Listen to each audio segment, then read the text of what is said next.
नमस्कार, मैं रंजू सिंह। आप देख रहे हैं the sun express. Yashwant Sinha का राष्ट्रपति पद का उम्मीदवार होना तय, ममता का जताया आभार। भारतीय जनता पार्टी छोड़कर तृणमूल में शामिल हुए पूर्व केंद्रीय मंत्री और वरिष्ठ नेता यशवंत सिन्हा का राष्ट्रपति पद के लिए विपक्ष का साझा उम्मीदवार होना लगभग तय हो चुका है।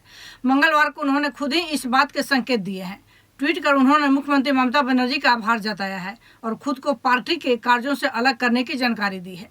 पिछले हफ्ते ममता दिल्ली गई थी और खबर है कि विपक्ष की बैठक में उन्होंने यशवंत सिन्हा के नाम का प्रस्ताव राष्ट्रपति पद के उम्मीदवार के तौर पर दिया था। हालांकि तब उस पर सहमति नहीं बन पाई थी। विपक्ष ने शरद पवार, फारूक अब्दुल्ला और गोपाल कृष्ण गांधी को भी राष्ट्रपति पद का उम्मीदवार बनाने की पेशकश की थी, लेकिन तीनों नेताओं ने इसे ठुकरा दिया था, जिसके बाद अब यशवंत सिन्हा के नाम पर सहमति बनती दिख रही है।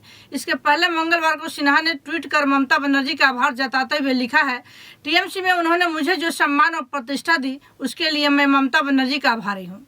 अब एक समय आ गया है जब एक बड़े राष्ट्रीय उद्देश्य के लिए मुझे पार्टी से अलग हटकर विपक्षी एकता के लिए काम करना चाहिए। मुझे यकीन है कि पार्टी मेरे इस कदम को स्वीकार करेगी।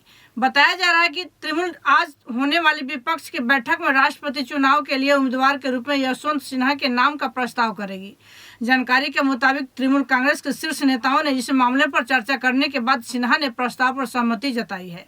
इसके पहले महात्मा गांधी के पोते गोपाल कृष्ण गांधी ने सोमवार को विपक्ष के नेताओं को राष्ट्रपति पद के लिए उनका नाम सुझाने पर धन्यवाद देते हुए चुनाव न लड़ने की इच्छा जताई थी। ऐसे में यह संभव है कि अब विपक्ष यशवंत सिन्हा को मैदान में उतार सकता है।